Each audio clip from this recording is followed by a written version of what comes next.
When pain hits, it feels final. It feels like the closing chapter, like the lights just went out on your story. But in reality, it's often the birth of something new. God doesn't allow pain without attaching purpose to it. That pressure you feel, that crushing weight, it's not the signal that it's over. It's the sign that something is about to begin. Think about a seed. It looks like it's buried under dirt, lifeless and forgotten. But that seed isn't buried. It's planted. That dirt is not a grave. It's the environment for growth. Your pain might feel like a burial, but heaven calls it planting. What's coming next will be so much bigger than what you lost. The hardest part is believing that while you are in the middle of it, pain has a way of shrinking your perspective down to survival mode. But God sees the full story. He knows that the struggle you are in today is preparing you for blessings you can't even imagine yet. If you stop here, if you let the pain convince you that it's the end, you will miss the harvest. The process is uncomfortable. Growth never feels good while it's happening. But every tear, every sleepless night, every deep breath you take when you want to give up, it's all watering the seed of your next season. The pressure is the proof that something is forming. You can't see it yet, but heaven is arranging people, opportunities, and moments to align with what he promised you. You are being prepared for a reveal. The storm that's surrounding you right now is not the storm that will sink you. It's the storm that will shape you. And when you come out of it, you will be stronger, wiser, and more grounded in your faith. The pain is not the end of your story. It's the introduction to your next chapter. Those scars you carry, they are not just evidence of where you have been hurt. They are proof that you survived. Every painful experience you have end.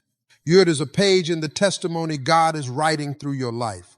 You might think those moments broke you, but in reality, they built something inside you that comfort couldn't. Easy seasons don't create warriors. Storms do. And those storms have trained you in ways you can't even fully appreciate yet. Your wounds have depth. They have history. They are reminders that you have been through battles that tried to destroy you but failed. You might not feel like a victor right now, but you are still here, and that's victory in itself. One day, you are going to meet someone walking through the very valley you barely made it out of, and your story will be the lifeline they need. You will speak from a place of authority because you have been there. You will understand their tears because you cried them. When you speak to them, it won't be from a place of theory. It will be from the trenches of your survival. And they will listen, not because you are perfect, but because you are proof that broken people can still be used by God. Your pain has already been translated into strength, even if you can't see it yet. Every time you share your scars, you release someone else from the shame of theirs. That's the purpose. That's ministry. Not one wound you carry is wasted. God redeems them all. We live in a world that craves answers. We want to know why, how, when, and what's next. But God's plan isn't always laid out in advance like a GPS. Sometimes it's a step-by-step journey where you only see the next step when you take the current one. When pain hits, our first reaction is often to demand an explanation. We think if we could just understand it, we could endure it. But some of the greatest moves of God in your life will make no sense while they are happening. That's because he's not just working with the piece you see. He's working with the entire picture.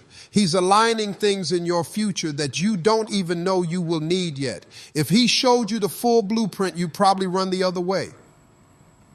Faith lives in the unknown. It's in those seasons where nothing makes sense and yet you choose to believe anyway that your relationship with God deepens the most. Understanding is comforting, but trust is transformational. You have to get comfortable not knowing. You have to stop trying to calculate the exact route and let God navigate. The more you try to figure out what only he knows, the more exhausted you will be.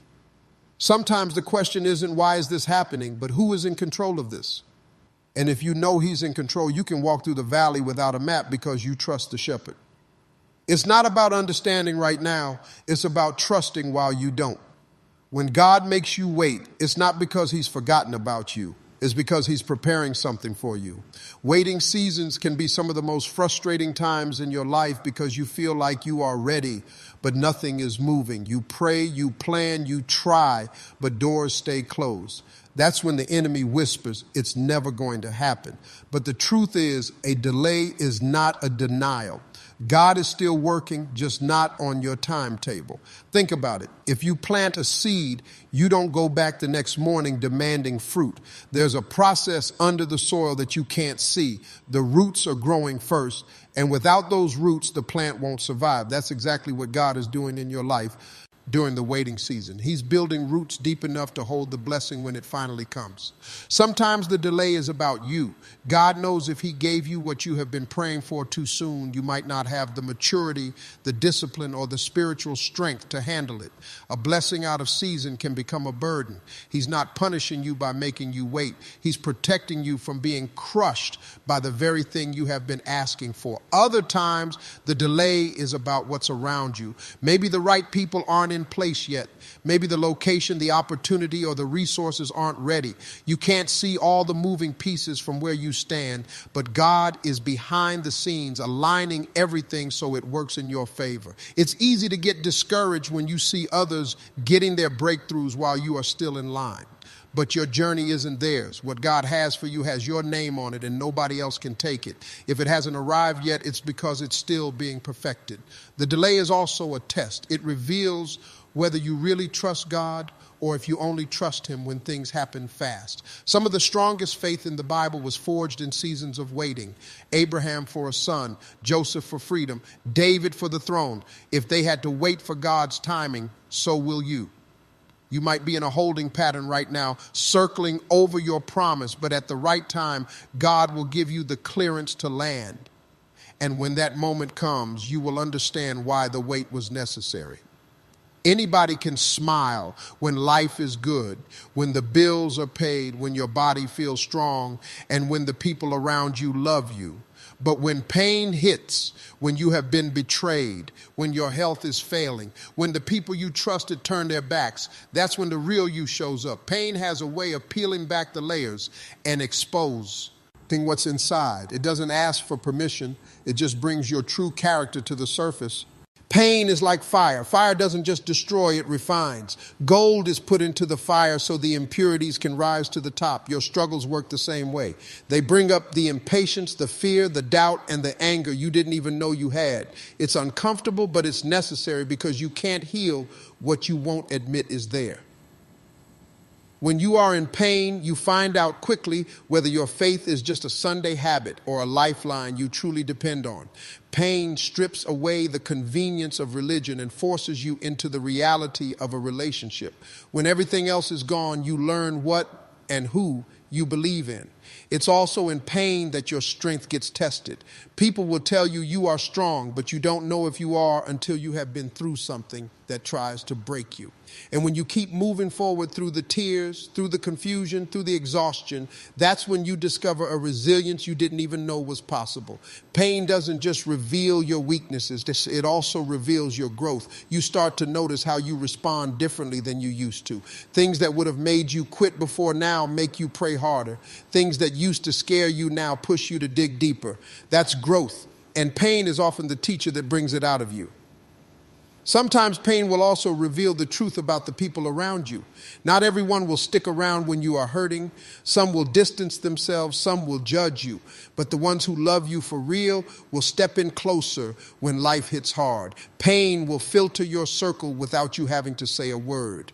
You may not like what pain exposes, but it's better to know the truth than to live in a comfortable lie. When God allows pressure in your life, it's often to bring the hidden things to light so you can become the person he intended you to be. Have you ever noticed how sometimes you pray for a blessing and instead of life getting easier, it gets harder? You ask God for growth and suddenly you are in situations that stretch you so far you feel like you're going to snap.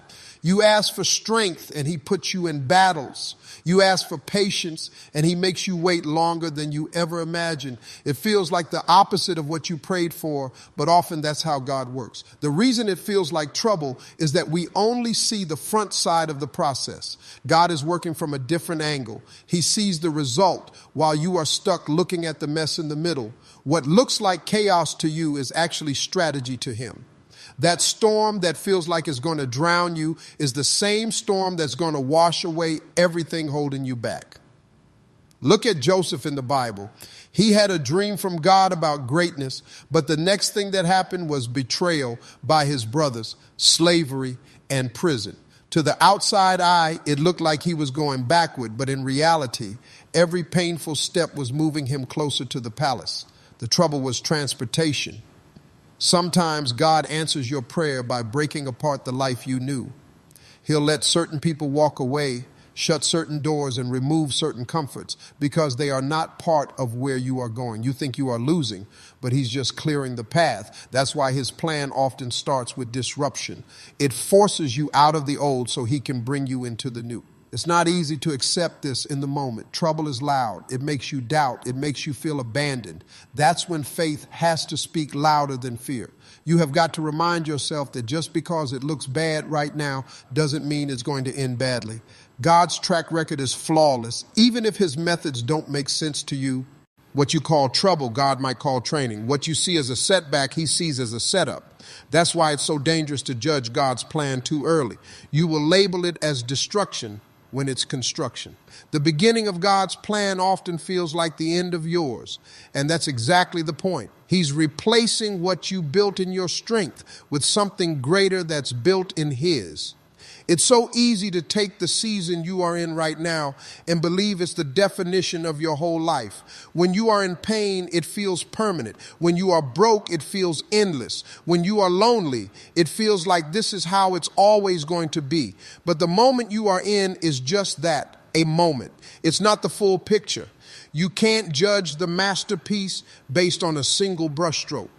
Life is a series of seasons, and no season lasts forever. The storm doesn't mean there's no sun coming. The winter doesn't mean spring isn't on the way. Just because you are in a chapter of struggle doesn't mean the whole book is a tragedy. The problem is pain has a way of convincing you that what you are experiencing now will last forever. When you measure your life only by the present, you rob yourself of hope. You forget that you have been through hard seasons before and made it out. You forget that the God who saw you through the last storm hasn't gone anywhere. The same one who kept you then will keep you now. Sometimes you have to step back mentally and look at your life from a higher perspective. If you could see where God is taking you, you wouldn't panic over where you are. You'd understand that this is just one stop along the journey, not the final destination. Every great story has tension before the resolution. The enemy loves to trap you in right now thinking. He wants you so focused on today's pain that you forget about tomorrow's promise. But faith looks beyond the mom. And faith says, I know what it looks like now, but I also know what God has spoken over my life. And that's the reality I'm holding on to. Think about any construction site. In the middle of the work, it looks messy, broken, and incomplete. But the mess is proof that progress is being made. That's what your life looks like right now. God is still building, and this moment is part of the process. The danger of measuring your life by this moment is that you will give up too soon. You will think it's over when it's only just beginning. You have got to hold on long enough to see the rest of the story unfold. Some things you will never release willingly. You will hold on. It's comfortable. It's familiar because it's been part of your life for so long that you can't imagine living without it. But God knows when something or someone is no longer part of your destiny, and sometimes he will use pain as the only thing strong enough to make you let go. There are relationships you might have kept if they didn't hurt you. There are jobs you might have stayed in if they didn't break you down. There are habits you might have continued if they didn't drain the life out of you. Pain becomes the wake-up call that you can't ignore anymore. It pushes you to a place where holding on costs you more than letting go. Letting go rarely feels peaceful at first. It can feel like you are losing everything. Your heart will fight it, your mind will question it, and your emotions will beg you to run back to what's familiar. But what's familiar isn't always what's best. Sometimes it's the very thing blocking you from stepping into the life God has prepared for you. The truth is, if it was meant for you, it wouldn't require you to shrink yourself to keep it. It wouldn't drain your joy or rob your peace. When something is truly aligned with God's plan, it doesn't mean it's easy, but it will push out toward growth, not destruction. Pain exposes the difference between what's feeding you and what's slowly killing you. We often pray for God to remove what's not good for us, but when he does, it rarely happens gently. Sometimes it comes through betrayal, rejection, or disappointment. And as much as it hurts, that separation is an act of mercy. It's God answering your prayer in a way you didn't expect. You might feel abandoned, but the truth is you are being redirected. You are being set free from what was holding you hostage. And the pain you feel in the release is nothing compared to the peace you will feel once you have healed from it. Pain is not always punishment. Sometimes it's protection. It's the hand of God pulling you out of something you would have stayed in until it destroyed you. Pain has a voice, and it can be loud. It tells you things in the middle of the night when you can't sleep. It whispers lies in your head when you are driving alone. It convinces you that what you see now is all there will ever be. If you are not careful, you will start believing pain over the promises God has already spoken over your life. Pain says you are forgotten. God's promise says, I will never leave you nor forsake you. Pain says this will never get better. God's promise says, I know the plans I have for you, plans to give you hope and a future. Pain says you are too weak to get through this. God's promise says, my strength is made perfect in your weakness. You have to decide which voice gets the final say. The problem is that pain is present and God's promise is often future focused. The pain is right in front of you. You can feel it, you can see it, you can't escape it. But the promise requires faith to see it before it shows up. That's why so many people get stuck. They let the reality of their current situation drown out the reality of what God has spoken. Faith is not pretending the pain isn't there. Faith is acknowledging the pain, but refusing to let it dictate your. Sometimes God lets you reach the breaking point because that's when you finally stop trying to carry it alone. As long as you think you can do it in your own strength, you will keep holding on to control. But when you hit that wall, when you fall to your knees and say, God, I can't, that's when he steps in and says, good, now watch me. You will notice something about breakthroughs. They don't usually come in the middle of your strength. They come in the middle of your weakness. They show up when you have run out of resources, run out of ideas, run out of options. Because then when the breakthrough happens, no doubt made it happen. The breaking point also strips away distractions. When you are desperate for God to move, you stop caring about the small stuff. You stop trying to please everybody. You stop worrying about how it looks to others. Your focus becomes laser sharp on what matters most. And that's the perfect mindset for a breakthrough to arrive. If you have ever watched someone run a marathon, the hardest point isn't at the start. It's near the finish line when the body is screaming to stop. That's where you are right now. You are not just randomly struggling, you are close. That pressure, that exhaustion, that heaviness you feel is a sign that you are almost there. Right after the breaking point, things often shift suddenly. Doors that were stuck, opportunities show up that you didn't see coming. The weight you have been carrying starts to lift. That's why you can't quit when it's hardest, because the breakthrough might be only one more step away. Struggle is not a sign that you are losing. It's a sign that you are still in the ring. If you weren't fighting, there would be no resistance. If you had given up, there would be no pushback. The very fact that you are waking up every day and trying again, even when you are tired, is proof that you haven't surrendered. Struggle means you are still swinging. People often think that because they are facing difficulty, it must mean something is wrong. But in reality, the battle always intensifies when you are making progress. The enemy doesn't waste energy attacking someone who's standing still. The resistance comes because you are moving forward, even if it feels slow. That's why you can't misinterpret struggle as defeat. There are days when you wake up and don't feel motivated. You are tempted to stop, to let things slide, to tell yourself it's not worth it. But even if you are crawling, you are still advancing. Progress is progress, whether it's a sprint or a slow step. The fight isn't about speed, it's about refusing to back down. Think about a boxer in the final rounds. His face is bruised, his body is sore, his energy is drained, but he's still standing. The crowd might think he's losing, but he knows that every second he stays in the ring is a chance to land that winning punch. That's how your life works. The fight isn't over just because you are hurting. Your struggle is also shaping you in ways you don't see yet. Every obstacle you face is building your endurance. Every hit you take and keep moving through is proof you are stronger than you think. The pain isn't pointless. It's preparing you for what's coming next. And here's the truth. People who win in life aren't the ones who never struggled. They are the ones who refuse to let the struggle stop them. They felt the pressure, they heard the doubt in their mind, but they still showed up. That's what makes the difference between people who dream and people who achieve. So the next time you feel the weight of the fight, remind yourself, the only reason you feel it is because you are still in it. And as long as you are still in it, the possibility of victory is still alive. Pain changes you. It pushes you to places you never thought you could go, forces you to dig deeper than you ever imagined, and reveals a level of strength you didn't even know was inside you.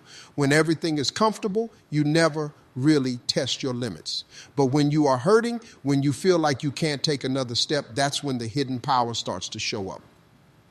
The truth is, growth never happens in comfort. Muscles don't get stronger without resistance, and your character doesn't grow without trials. You don't find out what you are truly made of when everything is easy. You find out when life hits you hard and you have to decide whether to break or to push through. That decision, made over and over again in pain, builds a strength that comfort could never give you. Think back to the moments you thought would destroy you. At the time, you didn't see a way out. You cried, you doubted, and you even questioned whether you could make it, but you did. And looking back now, you realize you are tougher, wiser, and stronger because of it. Pain didn't just leave you with scars. It left you with weapons you can use for the rest of your life. There's a certain confidence that comes from surviving things you thought would end you. It's not arrogance. It's a quiet, unshakable belief that if you made it through that, you can make it through anything. That's the gift pain gives you, not just strength, but the proof of that strength written into your soul. Sometimes pain also strips away the unnecessary. It removes the people, the habits, and the mindsets that were holding you back. It forces you to simplify, to focus on what truly matters, and to stop wasting energy on things that don't push you forward. In that way, pain doesn't just strengthen you, it sharpens you. And the best part is, once you have found that strength, you can't lose it. Life might throw new challenges at you, but you have already proven to yourself that you can take the hit and keep moving. Every time you do it, your capacity grows and your resilience becomes a shield against whatever comes next. So while pain feels like it's tearing you apart in the moment, what it's doing is forging a version of you that can face storms you never thought you could survive. The valley is the place nobody wants to be. It's low, it's quiet, and it feels like you are far away from the mountaintop moments you dream about. But what you don't see right now is that the valley is where the training happens. It's where your character is built, your faith is tested, and your endurance is stretched. If you skip the valley, you won't be ready for the weight of the mountain you are asking for. In the valley, you face challenges that force you to slow down and pay attention. You learn discipline, you learn patience, and you learn how to move forward without all the answers. You are building habits here that will keep you steady when you finally reach the heights you have been praying for. Without the valley, the mountain could overwhelm you. The valley also teaches you humility. Up on the mountain, it's easy to feel like you have got it all figured out. But in the valley, you realize just how much you need strength beyond your own. That humility becomes a weapon against pride. And pride is one of the biggest reasons people fall once they have climbed high. Every obstacle in the valley is a rehearsal for something greater. That financial struggle is preparing you to handle abundance with wisdom. That betrayal is preparing you to discern who belongs in your next season. That loneliness is preparing you to stand strong even when the crowd isn't cheering. Nothing in the valley is wasted. Sometimes you feel like you are walking in circles down there, but really you are taking a route that's strengthening your footing. Climbing a higher mountain takes balance. And balance comes from learning to navigate uneven ground without falling apart.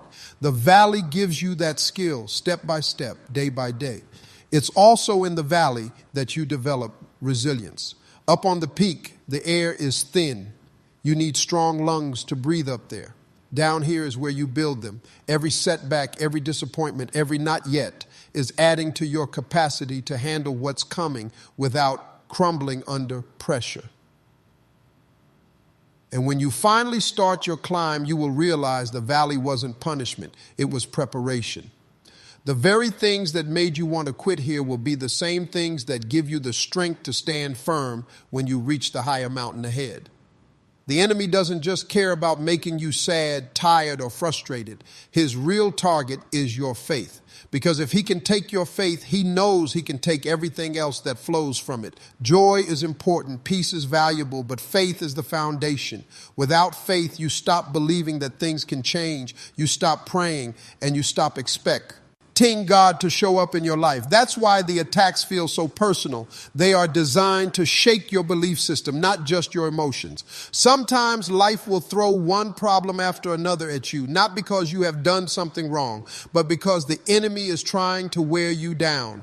He wants you to start questioning if God hears you, if the promises are really true, and if it's even worth trying anymore. Those thoughts don't just appear out of nowhere. They are planted to slowly chip away at your confidence in God's plan. It's not just about stealing your happiness for a day. It's about creating a pattern where you expect disappointment more than you expect a breakthrough. The enemy knows that if he can get you to live in that mindset, you will stop reaching for the things God has already prepared for you. You will settle for less because you are too afraid to hope for more. That's why the attacks often come right after you have made progress or right before a big blessing. The enemy isn't dumb. He studies your patterns. He knows when your faith is building momentum, and he'll try to hit you where it hurts most so that you second guess yourself and God. If he can get you to quit in the middle, you won't see the reward at the end. When your faith is under attack, you will notice that small problems feel like massive obstacles. It's not just the situation, it's the weight of doubt pressing on your spirit. That's why some days feel heavier than others for no logical reason. It's spiritual pressure meant to break your focus and make you forget how far you have already come. But here's what's powerful. Every time you choose to believe anyway, you are fighting back. Every prayer you pray when you feel nothing, every worship moment when you feel empty, every act of obedience when you rather walk away, those are punches thrown against the attack on your faith. They remind the enemy that no matter what, you won't let go of the one thing he wants most. And once you understand that it's your faith he's after, you stop taking every attack personally. You start seeing them as confirmation that you are carrying something valuable, something so powerful that it threatens him enough to try to take it from you. Some of you are exhausted, not because you are weak, but because you have been fighting battles that were never meant to be fought in your strength. You have been pushing, forcing, and trying to make something happen, thinking that if you just work harder or stress more, the situation will break. But sometimes the real breakthrough doesn't come from fighting harder.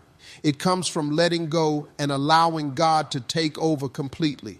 Surrender doesn't mean you have given up on the promise. It means you have stopped trying to control how it unfolds. There's a huge difference between quitting and surrendering. Quitting says, I'm done because I don't believe it will happen. Surrender says, I still believe, but I trust God's way more than mine. That's a bold kind of faith, to release the steering wheel and let him drive, even when you don't know where the road is leading. We live in a culture that glorifies the grind, the hustle, the constant fight. But the truth is, you can fight yourself into a corner where you are too tired to even receive the blessing when it comes. Sometimes the fight is not with your circumstances, it's with your own will. And the hardest battle you will ever face is the one where God asks you to lay down your plan for his. The struggle often feels familiar because it keeps you in motion.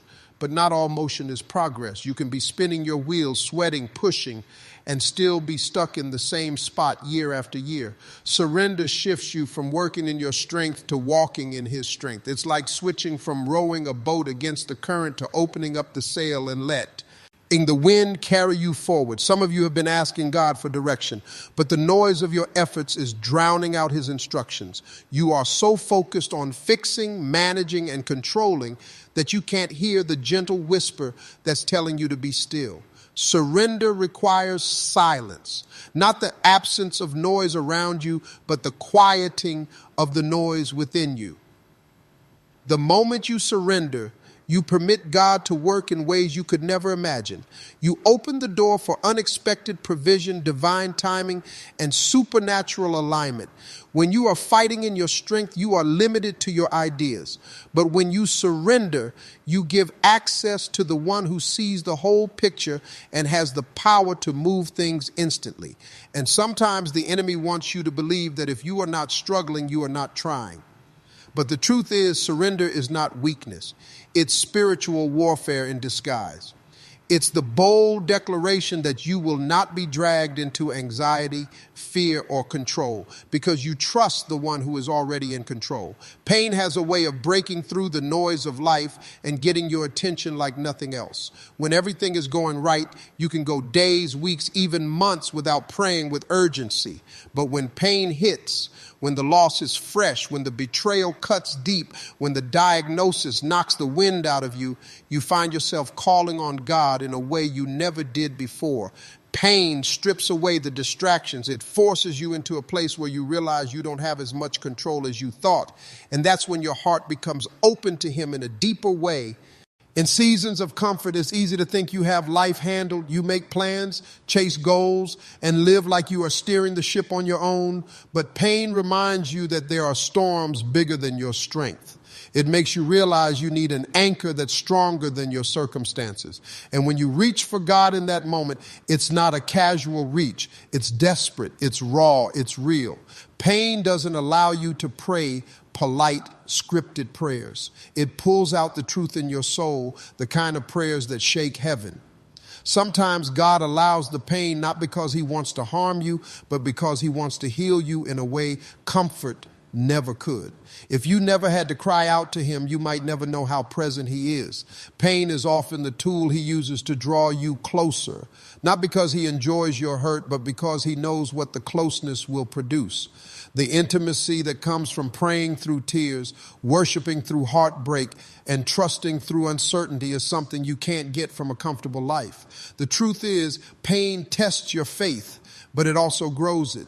Anybody can trust God when the bills are paid, the relationships are healthy, and the plans are going as expected. But when you are in pain, trust becomes a decision, not a feeling. And every time you choose to trust Him in the pain, your relationship with Him goes deeper. You start to realize that your faith is not based on what He gives you, but on who He is. That's where real spiritual maturity begins to take root.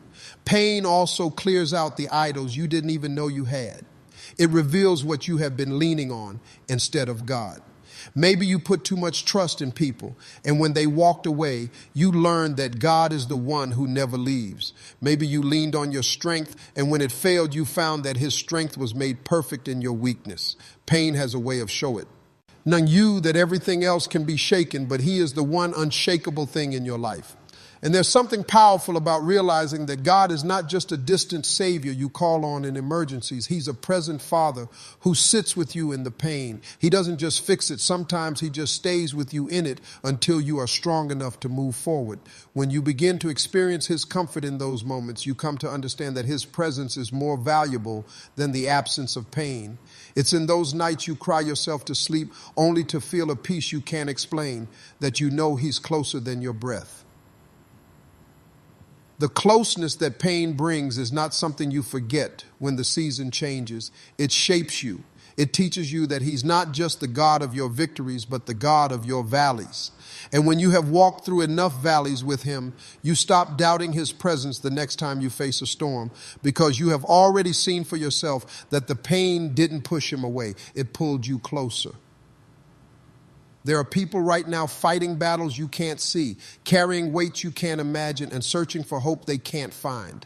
They are looking for proof that it's possible to make it through what they are facing. And whether you realize it or not, your story, yes, the one full of scars, mistakes, setbacks, and comebacks, might be the very thing they need to keep going. You might think your pain disqualified you, but in reality is the very thing that equips you to speak to someone else's storm with credibility, compassion, and conviction. People don't always need a perfect example. They need a real one. Think about it. When you hear someone say, I've been through the fire and I'm still standing, it hits differently than just reading a motivational quote. It's raw, it's human, it's believable. Your story carries that same power. The nights you cried, the days you thought you couldn't push forward, the prayers you prayed in desperation, those moments become fuel for someone else's faith. What you have survived isn't just for you. It's a lifeline for someone who thinks survival isn't possible. We often want to hide the ugliest chapters of our lives because we think they make us look weak or foolish. But here's the truth. Those very chapters might be the ones that speak the loudest to someone else's heart. When you are willing to say, I didn't have it all together, but God carried me through, you permit someone else to admit they are struggling too. And in that moment, the walls come down, the masks come off, and real healing can begin, not just for them, but for you as well. Sometimes you don't even realize someone's watching you. They might never tell you they have been inspired by your resilience, but they are studying the way you keep showing up, the way you keep believing, the way you keep trusting, even when everything says you shouldn't. You are planting seeds of hope in people's lives simply by living out your journey in faith. That's why your story matters. It's not just words, it's proof. And the thing about survival stories is they don't need to be wrapped up with a pretty bow to inspire someone. You don't have to have every answer, every blessing, or every breakthrough yet. Sometimes the most powerful testimony is in the middle of the process when you can honestly say, I'm still walking through it, but I haven't given up. That kind of faith is contagious. It tells others, if they can endure, maybe I can too. When you withhold your story, you rob someone Loves of the chance to see what faith in action looks like. God doesn't waste pain, and he doesn't let it happen without purpose. The same way someone's testimony once pulled you through, your words, your example, and your endurance can be the hand someone else grabs onto when they are sinking. You don't have to force it. You just have to be willing to share it when the moment comes. There's a reason your journey has been so unique, why your storms have been so personal, and why your victories will be so powerful. It's because your path was never meant to be compared. It was meant to be a guide. Not everyone will understand your struggles, but the ones who need your story will recognize themselves in it. And when they do, they won't just see your pain. They will see the God who carried you through every single step. Sometimes you go through a season that feels like it's breaking you apart. But the truth is, God is building something inside you that can't be shaken. That pain you feel is not wasted. Every tear, every sleepless night, every unanswered question, it's all part of a divine process. God doesn't allow pain without purpose. If he's letting you go through it, it means there's something he's preparing you for that's greater than what you can see right now. The pain is just the molding, shaping, and refining of your faith. It's easy to believe God is good when life feels good. But when life hurts, when you have prayed and it feels like nothing is changing, that's when faith is tested. That's when God is asking, do you trust me even when you don't understand me? Pain has a way of stripping away false comfort and forcing you to hold on to him tighter. And sometimes it's only in the pain that we discover just how much we need him. You may be looking at your life right now and thinking, if this is God's plan, why does it hurt so much? But you have got to remember, sometimes God's best work comes through discomfort. Just like a seed has to be buried before it grows, you might feel buried right now, but you are being planted. Pain is not a sign that God has abandoned you. It's often a sign that he's positioning you for transformation. Think about the greatest blessings in your life. They probably didn't come without some form of struggle. The people you admire, the ones with unshakable faith, didn't get there because life was easy. They got there because they trusted God through seasons that tried to break them. They learned that his plan isn't about keeping you comfortable. It's about making you capable of carrying the blessing when it arrives. God's plan often requires us to walk through places we'd rather avoid. But if he's leading you through pain, it's because he sees the victory that lies beyond it. You might not understand why you are in this season, but God isn't asking you to understand. He's asking you to trust. And trust often means walking forward even when every step feels heavy. What you call pain, God often calls preparation. He's stretching you, strengthening you, and deepening your roots so you can withstand the weight of what's coming. If he gave you the blessing too soon, it could crush you. But through this pain, he's building the resilience, the character, and the spiritual maturity you will need to carry it well. So instead of despising the pain, start asking God what he's teaching you through it. Because one day you will look back and realize the very thing you begged him to take away was the thing that prepared you for the life you prayed for. That's why his plan is always worth the pain, because he sees the end from the beginning and he knows exactly what it takes to get you there.